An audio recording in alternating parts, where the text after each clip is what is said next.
This video will show you how to replace the rear CV axle assembly on a Chrysler 300. This will be located behind your rear wheel. Let's get into it.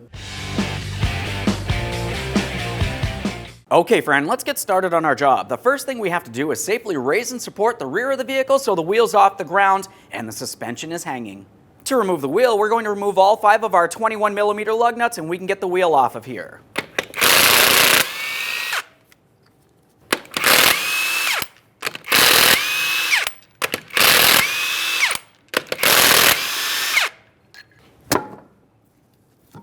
Now that we have the wheel off, let's focus directly in the center area here. We can see our 32mm axle nut. Let's remove it. A thorough inspection of that. Continue on with a hammer and punch directly in the center here. You can use some penetrant as necessary. Now I can see movement from this axle. That's what we're looking for. Now we're going to focus on the caliper itself. I like to dislodge the caliper and the bracket from this area so we don't cause any damage to our flex hose. So for this, I'm just using a small pry bar. I'm going to come into this area of the caliper and gently try to pry up against my brake rotor. I don't need to go very far, I just need to carefully retract my piston. After that, we're looking along the inboard side here. You're going to find that you have 2 18mm headed mounting bolts. Go ahead and remove the pair, and then we're going to set this caliper aside, putting no pressure on our flex hose.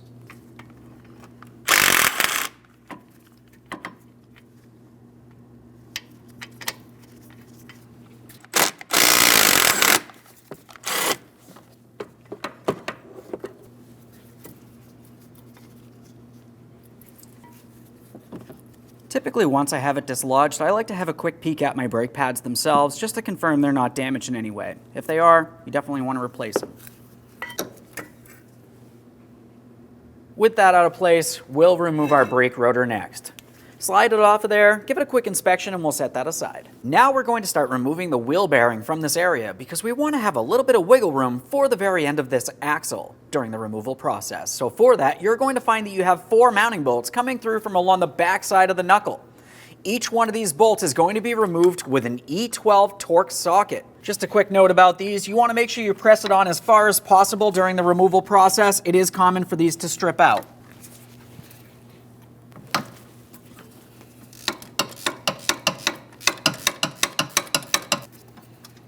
There we are, that bolt is going to stay in that area. Let's continue on. The next one is just behind it. The other 2 are on the rearward side of this. It's the exact same thing. The bottom rearward mounting bolt is the hardest to gain access to. That's where I'm moving to next.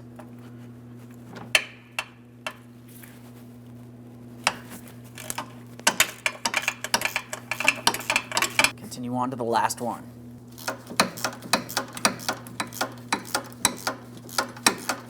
Now from the outside, before we start pulling away on our wheel bearing to dislodge it, you're also going to find that the backing plate and emergency brake shoes are loose as well. We want to make sure we dislodge our ABS wheel speed sensor wiring harness from this mounting point. We'll carefully pry it out of place. A little locking tab here. I've got a screwdriver. There we are. Just a quick inspection of that. If it did happen to break, you could use a wire tie if necessary. Let's start removing that wheel bearing. As we pull this away, as I mentioned, the backing plate with your emergency brake shoes are going to want to move as well. We want those to stay, the wheel bearing can go.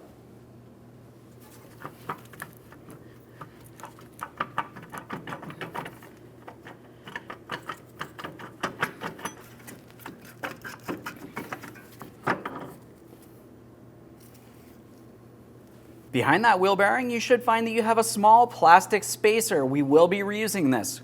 A quick inspection and we'll set it aside. Now we are going to have to carefully start dislodging our parking brake shoes, but we don't have to fully remove them. We're going to leave all of the rearward hardware still in place, but we're focusing on the forward spring here. Up along the top, I'm going to take hold of this. I'm just going to use some cutters. I don't want to cut it, but the cutters will grab better than regular pliers. So I'll just take hold of this. We're going to carefully squeeze and lift this up and out of position from in the port on the shoe. Continuing on, we're going to carefully lift up on one shoe, pull down on the other, and we'll take hold of the actuator here. Now, as far as this actuator, when you pull it, you should find that it pivots. It's common for them to be stuck in place, and if that's the case, you're going to have to work it free. For this one, it does slide out of place fairly easily. We'll just give it a quick inspection and we'll set this aside. Let's take hold of the backing plate area and remove that from the vehicle as well. Now, I always like to have plenty of slack from my ABS wheel speed sensor wire. We're not going to pull the sensor out of the knuckle here because we don't want to cause any damage. Instead, just go ahead and follow that wiring harness. You're going to find that it's pressed in place, making its way along this rearward arm. Just go ahead and take it and gently slide it out of there. Now we will have plenty of slack from this. We can continue on down underneath the knuckle next. As we make our way down here, we're paying attention to all of our mounting hardware. Obviously, we want to make sure it goes into the exact positioning as where we had removed it. As for this forward lower arm, I'm using an 18mm for the bolt head, which comes through from the inboard side to the outboard side. Out here, an 18mm mounting nut. Once you have that out of there, we'll just start the nut back on and we're going to tap this to break it free. A hammer and punch should drive this out the rest of the way. There's our mounting bolts, and of course we'll make sure we start on the corresponding mounting nut as well. We'll make our way to the sway bar link next. Now we're moving to where our sway bar link mounting hardware is. You can tell that this bolt comes through from the inboard side towards the outboard side. The bolt head is a 15mm and the mounting nut is a 16mm.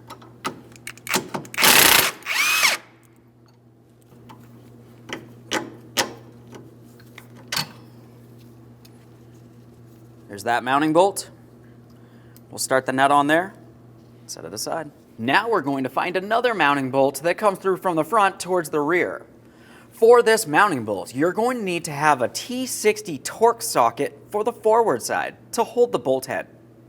We'll be using a 21mm for the mounting nut.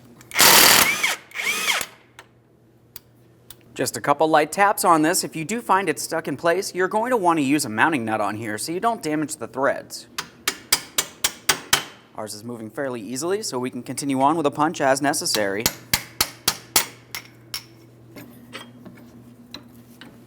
There's our bolt, our mounting nut. Now we're moving along to this rearward arm here. We have an 18mm headed mounting nut on the inboard or forward side, and we have an 18mm bolt head on the rearward side. As for that mounting bolt, you may find that it's under slight pressure holding it in place. This can pivot a little bit.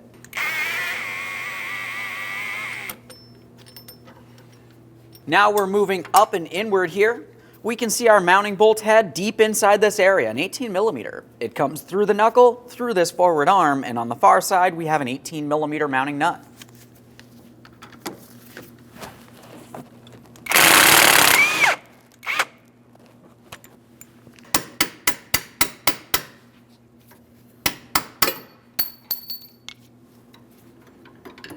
Now for this upper piece of hardware, this is going to be our pivot point, so we're not fully removing the bolt. We don't want the knuckle to come out. So we'll hold our 18mm head, loosen that 18mm mounting nut, but leave the bolt in place. Plenty of movement there. Now we can pivot this around as necessary. There's one more thing that we want to pay attention to. As you make your way along the forward, rearward side of this, you're going to find that you have your emergency brake cable that goes through the knuckle, through the outer portion here. We're going to dislodge the mounting bracket. It has a T27 torque screw holding it in place. We'll remove that, and then we can remove this bracket with the emergency brake cable.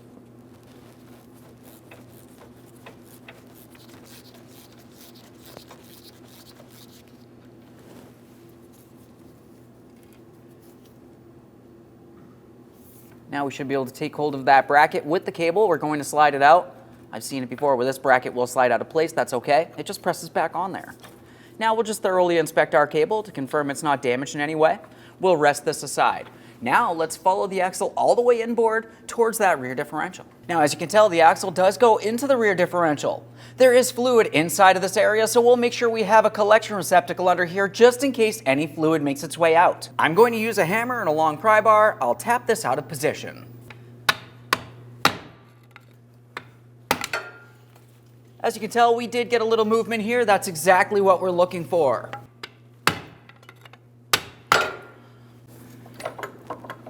Now if we take hold of the outboard knuckle area, we should be able to also hold onto the axle. We're going to start working this out of position. We'll bring the inboard side of the axle up and above the differential. And the outboard side, we'll have to slide that inboard and down.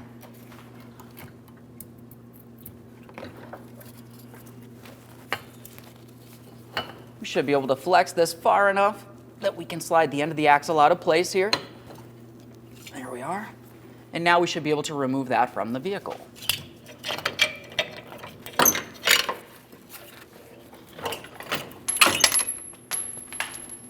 Now, prior to installation of any brand new part, of course we have to make sure we clean and inspect our mounting areas. For this in particular, it's extremely important to make sure you inspect the seal on the rear differential.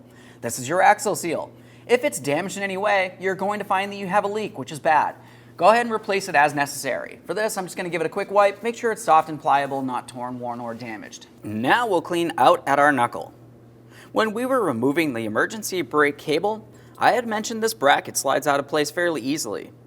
Just go ahead and remove that. Quick inspection will set it aside. If you still have any of the hardware that holds the wheel bearing to the knuckle, remove that as well. You can see that we still have one of ours in place.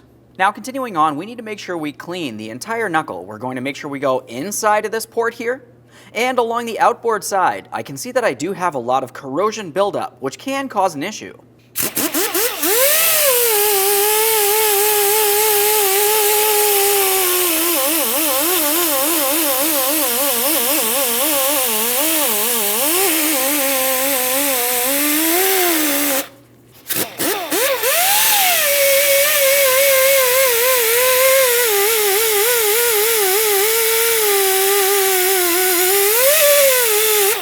And now it's time to install that brand new rear axle.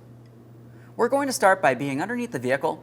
We'll carefully bring the axle up and over the rear differential. Now as far as the outboard side, we're going to have to flex our knuckle outward so we can swing the axle up into the proper positioning.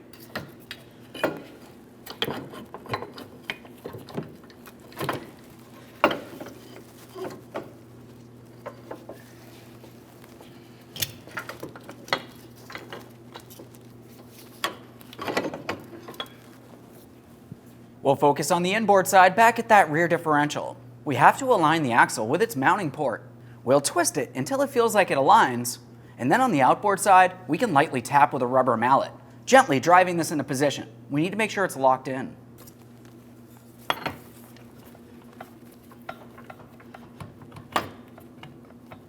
When tapping on the threaded area, I always like to use my brand new mounting nut.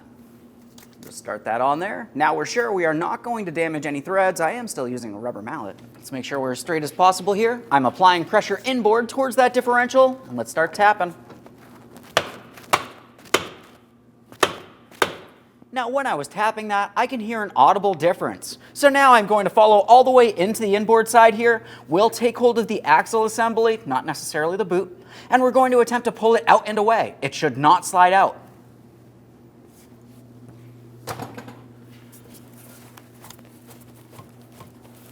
Now we're looking at our emergency brake cable. We're going to take the far end of this and we'll slide it through our knuckle.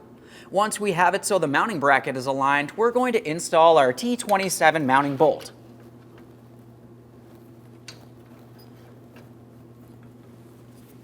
For these bolts, I never use thread locker. If anything, you could use a little anti-seize. We don't want it to get stuck in place. These bolts can easily break.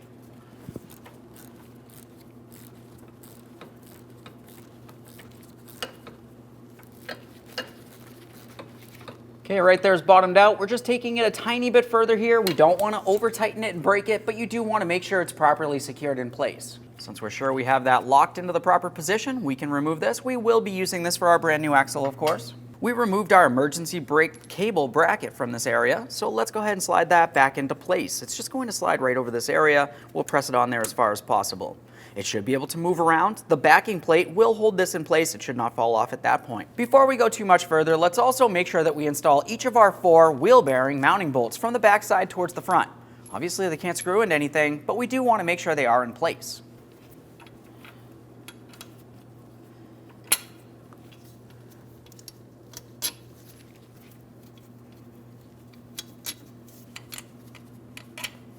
Now at this point, we're going to start aligning our suspension hardware here. So as far as the forward arm, we can pull this down so the wishbone area is going to go around this portion of the knuckle. We are not going to attach this yet. The first thing I always like to do once I do have this around is I'm going to continue on to the mounting bolt that goes through the knuckle and through the lower control arm. Keep in mind this bolt comes through from the front towards the rear, and on the back side is where the nut will be. Once you have it aligned, we have that mounting bolt.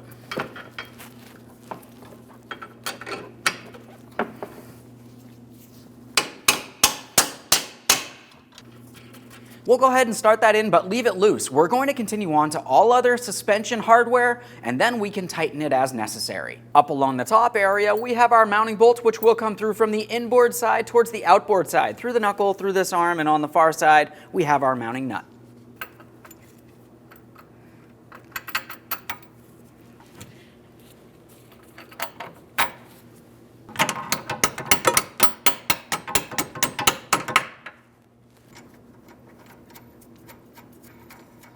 Making our way down towards the rearward side here.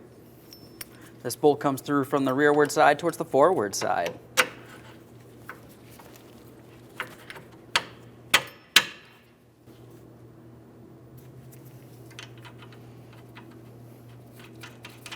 Now as we continue on to this lower piece of hardware, you're going to have to lightly apply upward pressure on the knuckle. Be extremely careful that your jack does not slide out of place.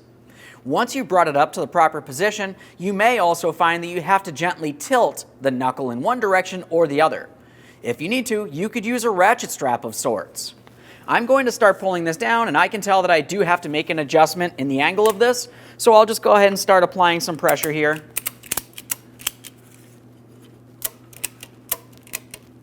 We only need to go as far as we need to be able to get that mounting bolt in position. Now we have our mounting bolt and our nut. This bolt will come through from the rearward or inboard side to the outboard side. And out here, we have our mounting nut.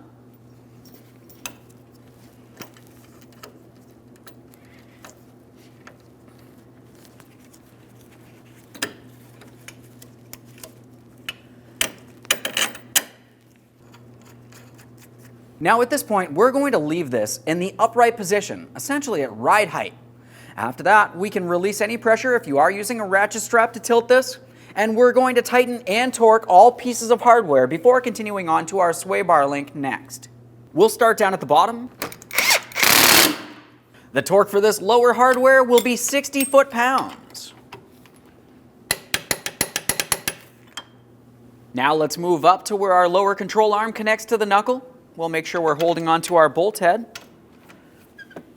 We'll snug this and torque it to 130 foot-pounds.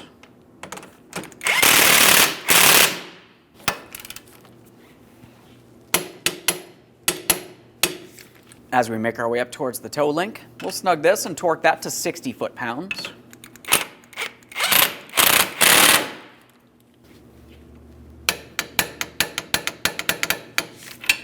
Now we're moving up. We have our next link right here. We're going to snug this, and the torque will be 72 foot-pounds. I'm just holding my wrench along the back side there.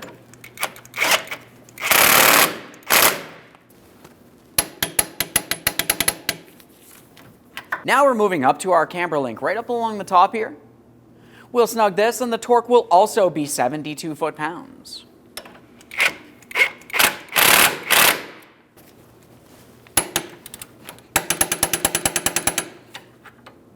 At this point, we can release tension from under the suspension, and we're going to focus on our sway bar link next. As for this sway bar link, you should be able to lift this up or down as necessary. We're going to align it. We'll start the mounting bolt through from the inboard side towards the outboard side. Once you have that started in, snug it up and torque it to 45 foot-pounds.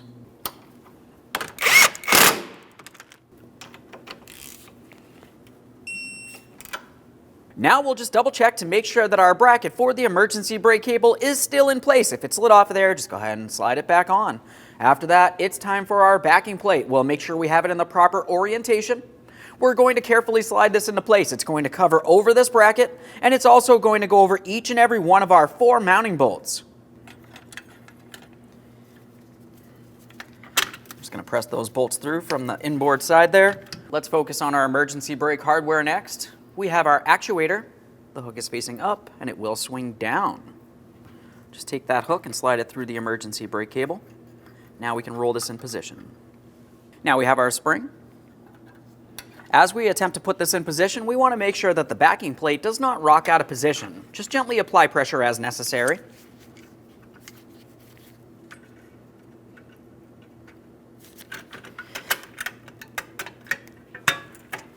We'll just double check to make sure everything's completely seated. If it looks like anything's off kilter here, you definitely want to make that adjustment now. Pay attention to your adjuster, confirming that it is properly secured in place. Now we can install our wheel bearing. A quick note about this, if you were looking at where the mounting bolt ports are, you're going to find that the lower bolts are a little further apart than the two upper bolts. So just pay attention to that for the installation of the bearing. Prior to installing that, we also want to make sure that we have our small spacer in place. For this, we're just going to slide it right on there. And now we can take that bearing in the proper orientation.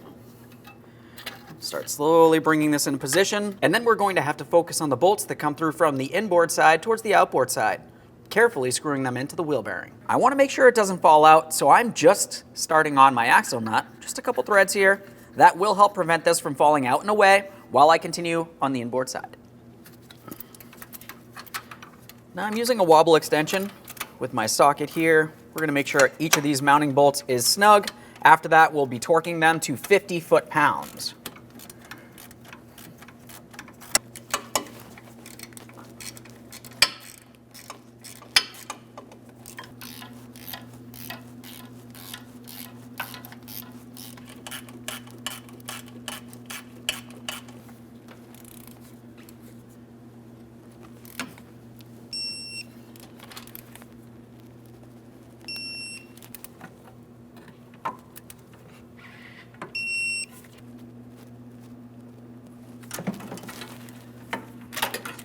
We know we have the wheel bearing torqued. Everything should be secured here. Let's focus on our ABS wheel speed sensor wiring harness next. We want to have that harness secured to the backing plate.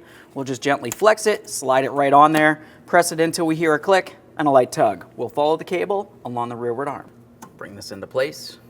Should go into each one of these little clips, all the way down on the far side.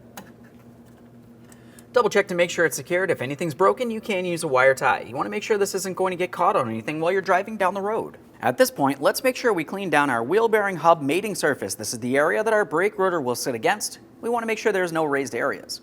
Some parts cleaner and a wire brush will help.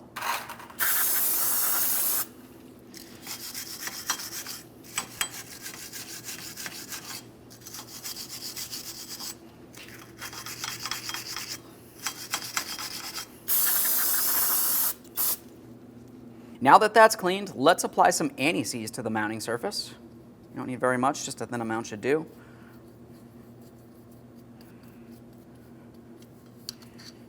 Now it's time to install the brake rotor. We're looking at the inboard side. We can see where our parking brake shoes will sit. Directly along this area is where that bearing hub surface will sit. Just go ahead and make sure everything's clean here. As we bring this into position, you may need to adjust your emergency brake shoes. If that's the case, your adjustment will be located right here. Typically, I like to do this when I'm sliding the rotor on while I can still remove it as necessary. There is an adjustment port that you can use, but it's a little difficult to gain access to. So we're sliding this on, and we just want to confirm that we can hear a slight amount of drag on this. We don't want to have to turn it with any pressure, but you do want to hear the shoes just barely touching along the inside. This needs a slight adjustment.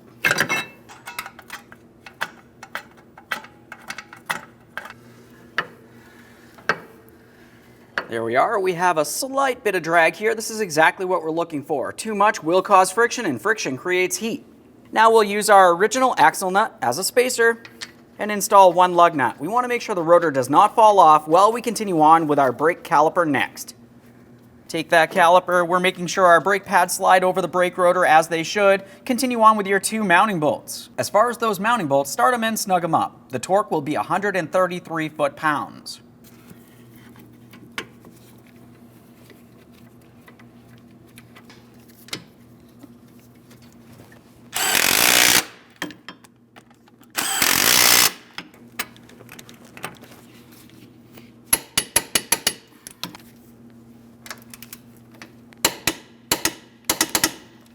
After you're sure it's in place, we'll continue on with removing our lug nut.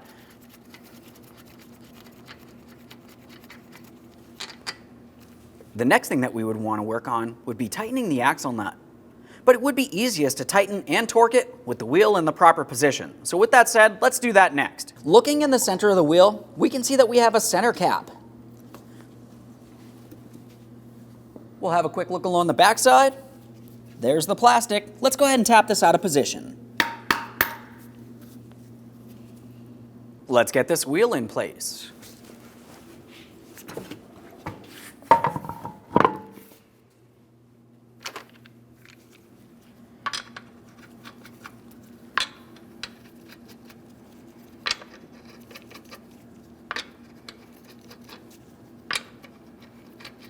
We'll start on all 5 of our 21mm lug nuts. Bottom them out. I'm going to get the wheel safely back down on the ground and we'll be torquing each one of these to 110 foot-pounds.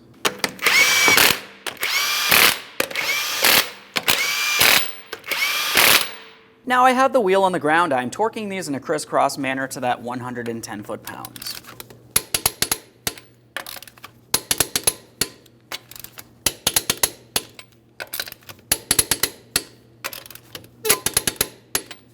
Now that we have those torqued, let's go ahead and snug and torque our axle nut. When we tighten this, we are not using an impact tool, which could cause damage to that wheel bearing.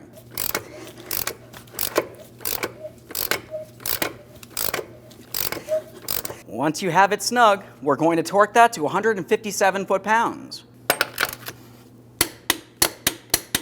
Go ahead and reinstall your center cover. As far as this is concerned, just line it up and press it into position. A light tap could help.